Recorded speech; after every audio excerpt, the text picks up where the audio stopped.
And we're back with Rob.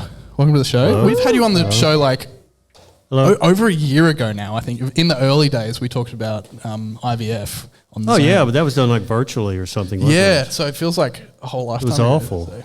so, I mean, no, I enjoyed it, but I don't like virtual. yeah, no, it sucks. So way better to have you here in Yeah, person. it's three-dimensional. Thank you for joining us. We Yeah. really appreciate it. That's my gator. Yeah, put your hands together for Rob, everyone. No, that's my gator. Yeah, so that's what... Gator. Okay, that's my gator. Tell us the story behind Gator, because I've heard it from Nessa's perspective. I feel like she's probably embellishing things. No. Gator was given to me for like my birthday, Yeah. and then it left. It was set right beside my bed. My billfold would be on there. My favorite book would be on there. I'd wake up in the morning, and there would be Gator. I'd look at him, and he'd look at me, and then one morning I woke up, and he wasn't there anymore. I said, Vanessa, where'd he go? I've taken him to church. Yeah, I mean, it's my gator. So I think this will be episode 59. If in episode 64, which will be the next one that we record, Gator's gone, you know why. You can keep him for a while. Okay, great. He's on loan. He's on loan. So thank you again for joining us. We really appreciate it. I guess in reflection to the incredible story that Ness was just sharing with us, were there any immediate responses that came up for you in just hearing that story again? I mean, it's you can't really grab that emotion that happened in the time, except when I hear it again, like she says it. I can't recall it like that till I hear her tell that whole story. Yeah, I mean, I think for me, you asked about the timelines. I think, when do you want to talk about how it all kind of when you came home and said you were sexually abused? I think way back as far as a Christian. This is going back. And she comes home and tells me she's been sexually abused and whatever. And yeah, and I was just totally shocked, And, you're 25, I guess, about? How old were you? 23. 23, so I've been about 25, yeah.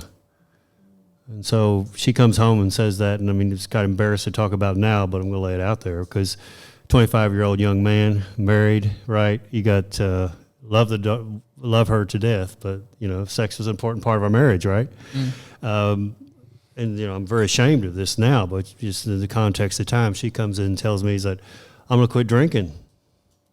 And I knew I would get no intimacy if she wasn't drinking. And I said, you quit drinking, I'm leaving. Bad thing to say. He really did say it. But an asshole thing to say. But I own it. I've regretted it. I regretted it when I said it. And then she ended up leaving. And that's where we were at. And then you start thinking about love. I loved her to death, And we started to get together, I think, at cafes, didn't we? And have like lunchtime meetings. She moved in with another couple of friends, dear friends who took care of her during that phase. She started counseling.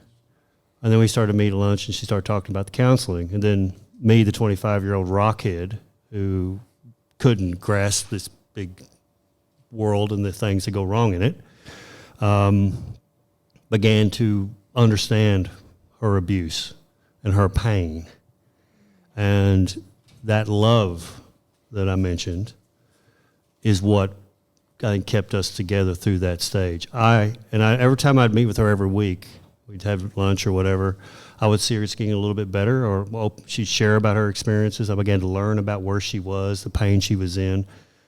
And then all I wanted to do is be back with her again. And so over time, we were able to move back in. I don't know where we'll keep going here. She came back into the marital home. We had to just lay there in bed together at night. We couldn't physically, like, a hug would be okay, but nothing sexual. And then we slowly had to begin to introduce, we introduced ground rules about that, because one thing I didn't want to do was be having sex with her if she feels that's an abusive mode, something's triggered her, had to stop. And so we set these rules up where we would, anything that was not feeling right for her, I don't care where it was in the process, immediately stop. And we were able to start to, I would say, get our groove back. But it was a long, slow process. But when I say it was a long, slow process, I was glad to be part of the process, because it was just watching her grow and get through things. And yeah, but it was, God, if you're 50, I'm 59 now. Look back, what the hell was I saying at 25? The hell was wrong with me? But how the hell did you do it? I don't know. Now I think back and I think, how did you?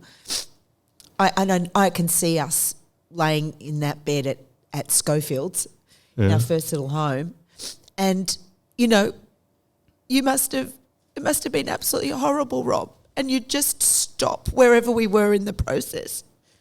If I lost my shit or I would start to dissociate and disappear, you would just stop and then you'd hold my hand. That's love. Yeah, that is love. It's not sex, it's love. That is love. I think getting back, I wasn't a Christian at this stage. No. But, God is love. Yeah. I mean, maybe you not know God or accepted God yet or Jesus yet, but if you live in love, He's there. Because the sexual dysfunction when you're a survivor of abuse, I don't know other survivors if they have sexual dysfunction, but I know that I can only talk about my own stuff. And the whole idea of being any level of pain, any sort of physical pain whatsoever, I would leave my body and I'd leave my brain and I just dissociate. And Rob learnt to know when that was happening. So, because if you think about it like this, as a little kid, so you're 6.5, and they are hurting your private parts, and it's physically hurts. So any kind of feeling of discomfort would trigger your childhood abuse. Sure. And we did it just to make this a little bit light. I'm going to talk about bums now. So if anybody has a bum crisis, I'm sorry, tune out, get some cheese, or go and get a cup of tea and then come back to the pod. No. So we're doing a training session on Thursday. We're doing leadership training at church. And I had a hemorrhoid. So anything, and so I'm telling my group that I've got this hemorrhoid, I've got this bum pain, but they're all going, yeah, it's a hemorrhoid, Vanessa. I could see all your faces going, yeah, it's just a hemorrhoid. It's just a hemorrhoid. It's just a hemorrhoid. But the thing is, there is no such thing for a survivor as just a hemorrhoid. It's actually not about the hemorrhoid. It's actually about the feeling that I feel in my body that is a trigger to the child abuse. And so it can be anything in that private part of your body. It's quite debilitating and causes huge dysfunction, doesn't it? Yeah. And so, how has that process for you two over 34 years, is that right, of marriage? Yeah. I'd love to know more about how, in growing together as Christians and in growing individually as Christians as well, how that process of love and support and dealing with that dysfunction has grown over time, and maybe where you are now compared to 34 years ago. Well, I think maybe I have dysfunction. I was an abandoned child, so for me, physical touch was needed. First 2 years of my life weren't good. Was rescued by some great, loving grandparents who surrounded me with love and recovered me, but that's why I had the physical need, real need, not a want, a need. Yep, sure. And so that was I think when you have to recognize that in yourself, and then as a partnership, I understand where she is, she understands where I am, we help each other. And like she says, she knows it might be good to give me a hug occasionally. I'm shocked, oh, wow, but she hits me out of the blue with it, it feels wonderful. But I know I don't need that now like I used to. I said, what's wrong? I'm not getting physical love. I need physical love, I need physical love. You go to therapy, you learn to understand yourself, why you have these longings. They're disproportionate. And then whenever you start to when you understand yourself, then you can come into a relationship much better position, and your partner understands you, and you work together. What about you, Ness? Any reflections on that? I just think God's so bloody clever, because I go back to the love at first sight. Neither Rob or I knew about each other's childhoods. We didn't know about how our psyche was. And but I believe that God did know Jonty. He knew. He knew there was going to be a ginger and a slink. And I don't know if you shared this before on the podcast, and if you're not, we can cut it out, but that story lying in bed as a young child looking at the moon, right? Maybe you could, because I think that's incredible and weaves into this quite well. Yeah. Yeah, so as a little girl, I remember laying in bed at Norfolk Road in North Epping, and Mum would come to tuck me in. I loved being tucked in. And she would come and tuck me in, and she'd say, so she was a bit of a bohemian, and that's a nice way of describing it. Yeah. Mum always said, if you can't say anything nice, don't say anything at all. So bohemian's good. So that was it. And she came in, this is in the 70s, and she said to me, I wonder where your partner is now. I remember laying in bed thinking, fucked if I know. How old were you again? A little girl, under 10, right?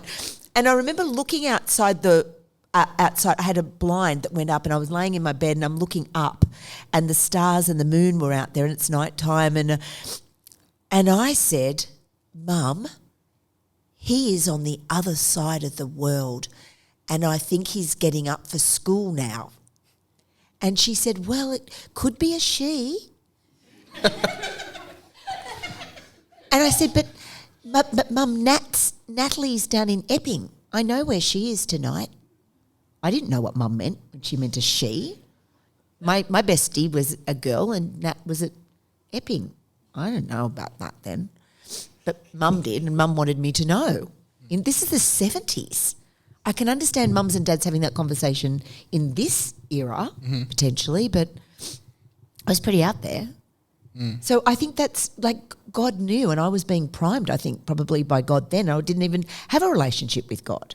I was a broken child, who grew into a broken adult, who met another broken adult, and we had this love at first sight moment. And I think it needed to be love at first sight for God to do what God needed to do for our story, because I was on the other side of the world. It couldn't have been a slow burn, otherwise it wouldn't have happened. So it was a love at first sight. And was it love at first sight for you, Rob? Oh, yeah, absolutely. Yeah.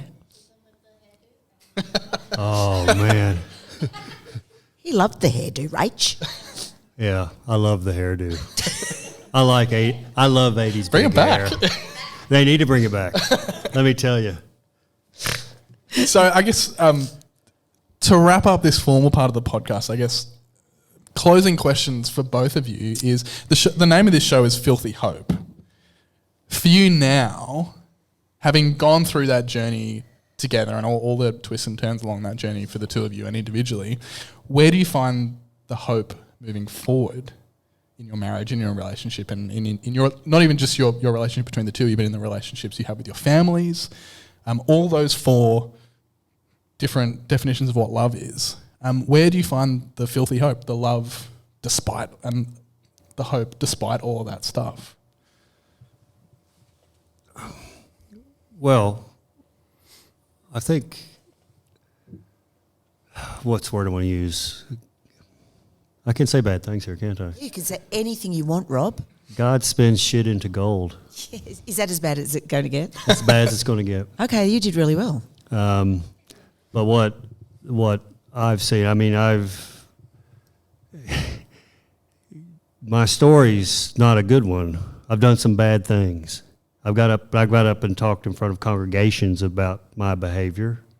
Now, I was not a serial freaking whatever, but I'm not here to judge any man. But if I could take back what I'd done wrong, I'd love to. Yet, I might not be who I am now. And so, from my perspective, I'll tell this story about my life and decisions I made and what I did and what God's done for me. I will do it till I'm not breathing anymore. I think that's the hope for me, because God can do miraculous things. He nurtures us. It's a wrestle at times. I feel like there's times I wrestle with God, but He sets us right and makes us stronger through all that. So I think it's just, maybe it's a hope for other people. I think if that's if the example, what we talk about can help anybody. That's why I like to know. That's why I'm here talking about it. Doesn't feel great to hear the stories, but they need to be told. What about you, Ness?